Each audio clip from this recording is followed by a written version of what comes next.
विभज्यवाद YouTube channel में आपका स्वागत है। Welcome to विभज्यवाद। विभज्यवाद में सभी सत्पुरुषों का स्वागत है। प्रजापति का महादान और अनागत होने वाले बुद्ध की भविष्यवाणी, ये वीडियो प्रकाशित करने जा रहे हैं। तो एक बार की घटना है। जैसे प्रजापति बोले तो तथागत की माँ भी है, मासी भी है। जैसे तथागत की माँ जन्म देने के बाद भी महामाया तावतीस भवन में चली गई, अपना ये जीवन छोड़कर देवता लोक में उत्पन्न हो गए। लेकिन प्रजापति ने अपने बचपना से सिद्धार्थ गौतम को बड़े लाड प्यार से पाला, क्योंकि उसका लक्षण देखते हुए, उसकी भविष्यवाणी देखते हुए कदापि अपनी नजरों से दूर नहीं हटाए। उसने इतना लालन पालन किया। तो देखो कितना वात्सल्य हुआ होगा उसके प्रति, तथागत के प्रति। जब तथागत घर द्वार छोड़कर महानिष्क्रमता किया, दुग्धचर्या किया, सम्यक संबुद्ध उत्पन्न सम्यक संबुद्ध को संबोधि प्राप्त किया और फिर धम्मचक्र परिवर्तन किया, फिर भिक्खु संघ बना निर्माण करके, भिक्खुनी संघ निर्माण करके विहार रहे, तो बड़ा मंगल कीर्ति फैली तथागत सम्यक संबुद्ध की। धर्मवादी लोग होने लग गए। तब प्रजापति की कीर्ति फैल गई। प्रजापति की कीर्ति फैलने से सम्यक संबुद्ध कभी कभी निगरोधाराम में चले जाते थे, जहाँ कपिल वस्तु में निगरोधाराम कहा शाक्य लोगों ने बांधकर दान कर दिया था, उसका नाम निगरोधाराम था। तो कभी कभी निगरोधाराम में जाकर विहार करते थे तथागत अपने वाले माँ को उपदेश करने के लिए, प्रजापति को उपदेश करने के लिए। तो हमेशा आते उपदेश करते करते उसके मन में ऐसा आया, देखो मेरा पुत्र, कितना लोग मेरे पुत्रों को चरण कमल की वंदना करते, मेरा पुत्र संसार में कितना श्रेष्ठ है करके उसके अभी अपने में मोह, अपने पुत्र के प्रति मोह हो गया। लेकिन मोह तो दिखता नहीं, लेकिन माँ का मोह अपने पुत्र के प्रति होता है। और इतना पुत्र तेजस्वी, जिसकी कीर्ति फैल गई, जिसका महानुभाव है, जिसका रिद्धि भाव है, संसार वाले के लिए अतुल्य है, तो उसके माँ को तो अपना मोह जोड़ना स्वाभाविक है, क्योंकि साधारण लोग होते हैं मोहगामी। फिर भी वो सिद्धार्थ गौतम की माँ है, बुद्ध होने वाले की माँ है। तो फिर क्या हो गया, उनके मन में आया, देखो सब लोग दान करते ना, मैं भी दान करूंगी। मेरे दान करने से मेरा भी पुण्य भाग खुलेगा। जैसी मेरी बहन है ना, वो चली गई और अपने देवता लोग प्राप्त कर लिया उसने, तो मुझे भी कुछ प्राप्त होना चाहिए। मेरे माँ होते हुए, मेरी लोग बोलेंगे सिद्धार्थ बुद्ध की माँ होते हुए कुछ ना कर सकी, तो मेरा भी संकल्प पूरा हो जाए, इसलिए उसने अपना वाला संकल्प कर लिया। संकल्प करने के बाद उन्होंने अपने कॉटन का पेड़ लगाया घर में। ऐसे कॉटन के पेड़ लगाए। पेड़ लगाने के बाद वो उसका दिन भरने के बाद उसको फूल आ गए। फूल आने से फल आने से उसका कॉटन निकला, कपास निकलने के बाद वो अपने हाथों से जैसा पेड़ लगाया वैसा वो भावित होती है। भावित होने क्योंकि उसने उस कॉटन का दुशाला चिवर बनाकर दान करना है, ऐसा उसने संकल्प किया था। तो उसने अपना पेड़ लगाया, पेड़ने के बाद कॉटन निकाला। कॉटन निकालने के बाद उसने स्वयं, कोई नौकर चाकर को नहीं बताया, स्वयं अपनी भावित होती थी बुद्ध के प्रति, धम्म के प्रति, और स्वयं करती थी।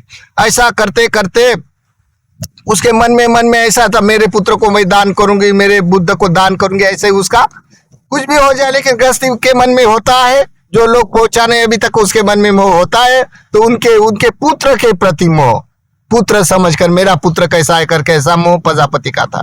तो उन्होंने वो कॉटन का सूत अपने हाथों से निकाला।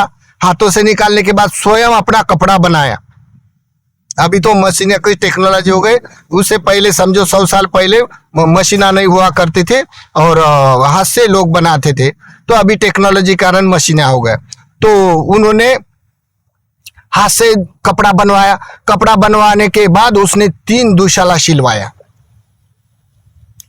तब के हाथ से कारागिरी से जरा हो दिखता था, लेकिन बहुत सुंदर बनाया अपने हाथों से। तो 1 साल लगा उसको ऐसा करने के लिए। तो 1 साल उसकी भावना कहाँ जाएगी, क्योंकि उसकी भावना बुद्ध के प्रति है। लेकिन उसके मन में मेरा पुत्र है, ऐसा मोह वात्सल्य होता है ना, मोह का अपने पुत्र के प्रति। लेकिन उसको पहचान नहीं सकता ना सामान्य आदमी। तो फिर क्या हो गया, ऐसा करते करते सम्यक समुद्र के पास आए। निगरोधाराम में सभी भिक्षु लोग बैठे हैं और वो अपना वाला भावित होकर 1 साल का दान देने की भावना, देखो दान देने वाले ये बात समझ सकता है दान देने की भावना कैसे होती है। तो ये 1 साल में दान देने की भावना लेके वो प्रजापति बड़ा भावित होकर बड़ा बयान बाजा लगाकर अपने वाले समारोह की तरह अपने चिवर लेके प्रदर्शना किया गांव में, और विहार में बुद्ध के पास आई और संगदाना बोलकर दान कर दिया। दान का कार्यक्रम चालू हुआ। चालू होने से अभी संगदान देना है ना, लेकिन उसका पुत्र के प्रति मोह, पुत्र के प्रति वात्सल्य होने से मोह होता है ममत्व का, तो उसके वो सभी संघ को छोड़ दिया। जितने भिक्षु बैठे उसको छोड़ दिया। वो अपने केवल बुद्ध के पास चली गई पुत्र समझकर। उसकी सार्वजनिक भावना नहीं है पुत्र के प्रति, व्यक्तिगत भावना है, तो उन्होंने अपने पुत्र के पास जाके वो चिवर दिया। अभी तथागत चुपचाप हो गए। अभी क्या समझाइए माँ को?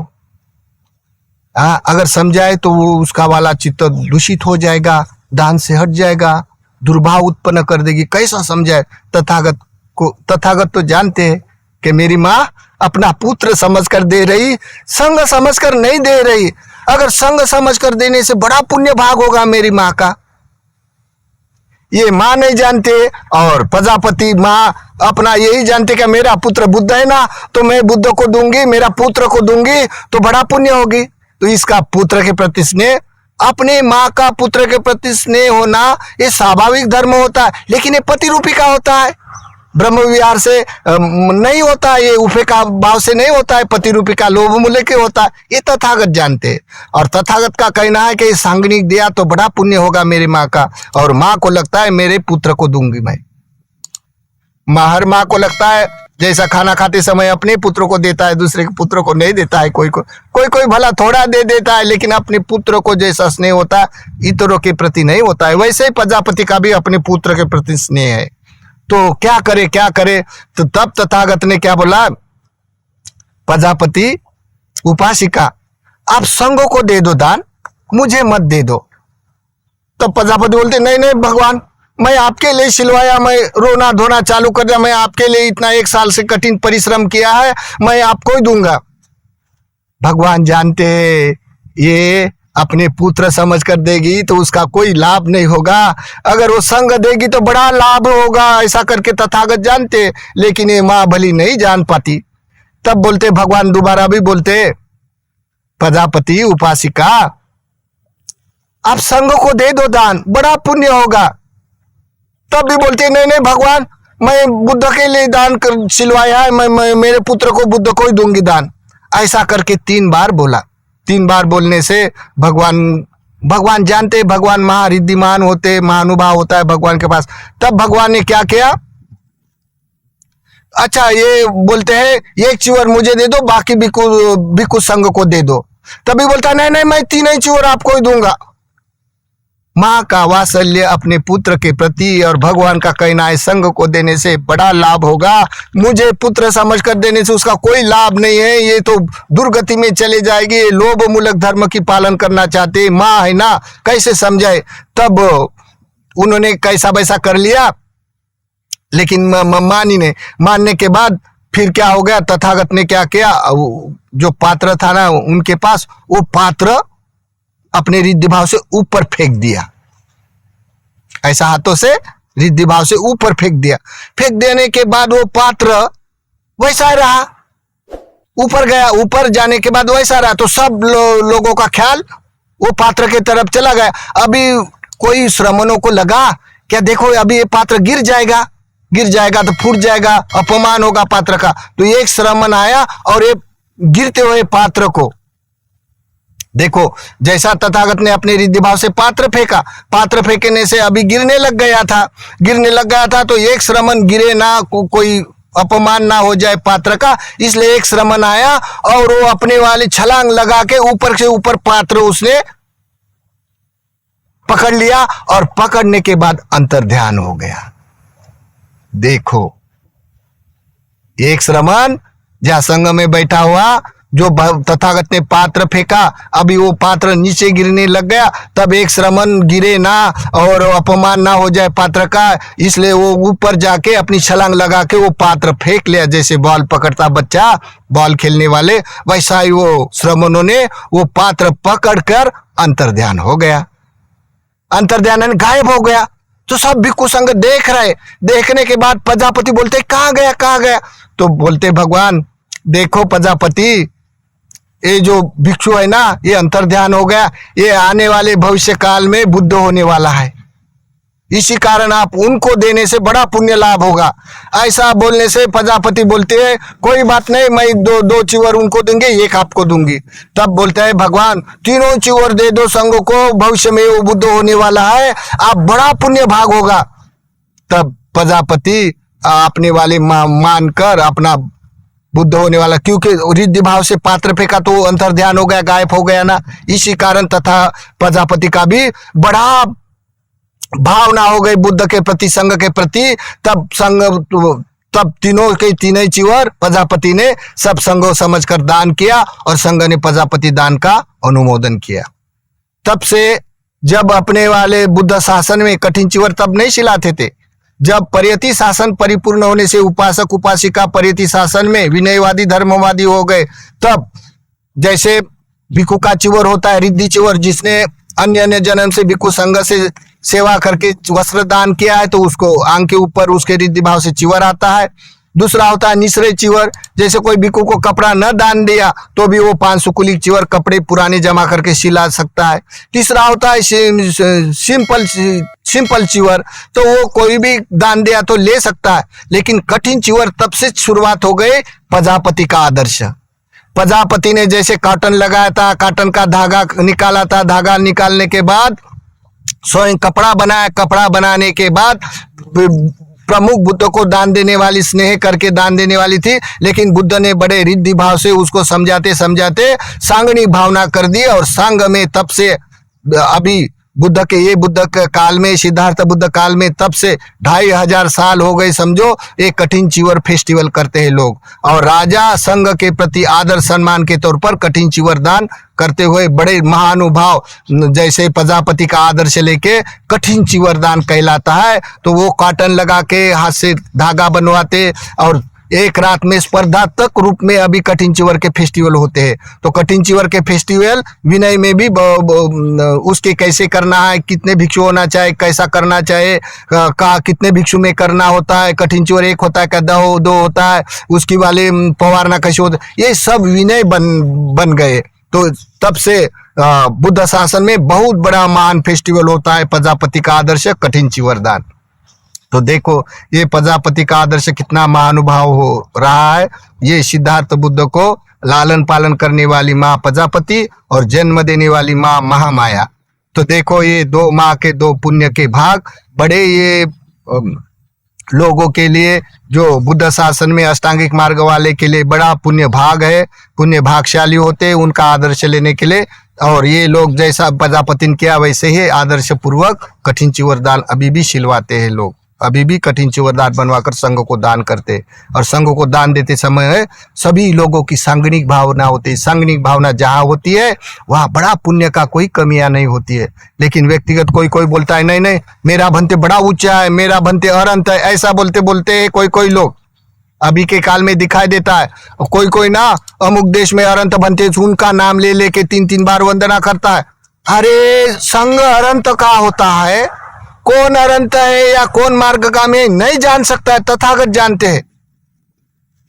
जब कोई बहुलीकरण हो जाता है और परमार्थिक धर्म के व्यापार हो जाता है तो हर कोई मनुष्य अपना वाला प्रदर्शन करके कोई भी कर सकते हैं।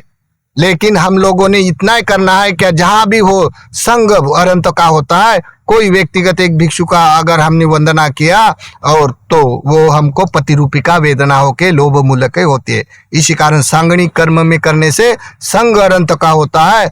कोई भी काल में अनंत बगैर संघ नहीं रह सकता, कोई ना कोई प्रांत में अनंत लोग मार्गगामी होते हैं। तो इसी कारण संसार में ऐसे भी होता है। तो सांगणिक मतलब कोई भी जैसे कोई मैत्री भावना करता है तो सांगनिक तौर पर करे, अपने माता पिता के प्रति पतिदान लगाता है तो वो भी पति रूपिका में आता है। कोई कोई मैत्री भावना करते है मेरे पंच का मंगल हो मेरा, तो वो भी पति रूपिका में आता है। और जो कोई लोग भंग ज्ञान करवा के मैत्री भावना करता है तो भंग ज्ञान अमार्ग का है, अमार्ग के निखंत के कारण सुख लगता है, उसका तो चतुर्थ ध्यान नहीं होता है, लेकिन उसका वाला चित्त सूक्ष्म तुष्म होने से जानने लगता है, उसका चित्त ब्रह्म कायिक तक फैलता है, लेकिन उसकी मंगल मैत्री तो पति रूपिका हो जाती है, पति रूपिका होने से उसका तो फल नहीं होता है। तो इसी कारण बहुत सारे ऐसे बुद्ध शासन में परीक्षित धर्म होते हैं। तो सांगणिक बताने का तात्पर्य सांगणिक जो भी कर्म करता है, चाहे छोटा भी दान दो, भला ही कोई भिक्षु की व्यक्तिगत जरूरत समझकर व्यक्तिगत दान करना कोई पाप नहीं होता है, लेकिन जहां बोले दान देने वाले की चेतना सांगणिक होना चाहिए। सांगणिक होने से कोई दोष नहीं लगता है। अगर व्यक्तिगत कोई एक भिक्षु को बोलेगा और बाकी दूसरे भिक्षु को नियोजन में कम लिखेगा, उसका भी दोष होता है। तो जहाँ कोई उपासक हो, दायद हो, जहाँ भिक्षु संघ की शिक्षा में कमियां है या एकता में कमियां, तो अपना सांगणिक कर्म लगा के संघ का उत्थान करने के लिए भावना करते, उसका बड़ा पुण्य लाभ होता है। ये दान अधिपति कहलाता है, उसको दाम धम का दायित्व कहलाता है। लेकिन जो कोई लोग भिक्षु होकर भी भिक्षु से शील नहीं लेता है, भिक्षु होकर भी भिक्षु को दान धर्म नहीं करता, भिक्षु के अनुशासन में नहीं रहता है, गृहस्थी का आचार्य पाचार्य के अनुशासन में रहता है, और कठिन चिवर इतना फेस्टिवल होके वो ध्यान करने के भंग ज्ञान की विपरिणाम की विपसना, मॉडर्न विपसना करने को जाता है। और कठिन चिवर जो भी विपसना करने वाले हैं ये संघ के अनुशासन में नहीं रहते, ना कठिन चिवर का महत्व समझते हैं। तो इसी कारण जब जब कोई परमार्थिक धर्म का व्यापार हो जाता है तब तब अपने व्यक्तिगत निर्माण होते हैं। तो ये भी ये काल में दिखाई देता है। तो इसी कारण सांगणिक भावना हो, भलाई संघ में कोई भिक्षु दुशील हो जाता है ऐसा, लेकिन संघ अरंत का होता है। इसी कारण छंदा परिशुद्धा में पातिमोक्ष में 4 तो भी भिक्षु परिशुद्ध होना पड़ता है। और संघ जहाँ जहाँ काल का अनुमान से संघ में कमियां आ जाती, इसका स्वाभाविक है, लेकिन फिर भी भगवान ने कहा या संघ का ऐसा नियोजन कोई भी काल में हो, जिसके आंख के ऊपर चिवर होता है, उसका रूप दिखता है, उसको संघ कहलाता है। भला ही वो अपने में पाप दृष्टि रखता है, लेकिन संघ कहलाता है। तो सांगणिक भावना से जो भी कर्म करता है, संघ के अनुशासन में रहता है, संघ को बुद्ध विहार बांधकर दान करता है, संघ को अष्ट परिष्कार सपरिष्कार दान देके, निश्रय का दान देके, संघ को शिक्षा प्रतीक्षा में एकता के लिए वो प्रयास करता है, उसके पुण्य के लिए कोई कमियां नहीं है। बोले या चाहे ना बोले, तो उसकी समाधि कौन नहीं जानता है, उसकी विपसना कोई नहीं जानता है। आजकल लोग विपसना नाम से ट्रेनिंग ले लेके मॉडर्न विपसना करते, सुख के प्रभाव में आके सब भूल जाता है। तो ऐसे भी होता है संसार में। तो इसी कारण ये प्रजापति का आदर्श लेके संघ के अनुशासन का महत्व बतलाया गया है प्रजापति का आदर्श में तथागत ने। तो ये आदर्श जो कोई लोग आदर्श युक्त होता है, उसकी जो पूर्व अनुगमन होता है उसका तो सांगणिक भाव होता है। और जो सम्यक दृष्टि में आ जाता है तो संघ भेदभाव से खत्म हो जाता है। वो व्यक्तिगत कोई भिक्षु से या कोई ऐसे अवडंबर देने वाले कोई ग्रस्त आचार्य पाचार्य में नहीं फंसता है। ये परीक्षित धर्म होने से ऐसी तथागत ने उपदेश के सद्धम में ऐसे सब त्रिपिटक भरा है। तो देखिए ये प्रजापति का आदर्श, प्रजापति का कठिन दान और अनागत होने वाले बुद्ध की भविष्यवाणी।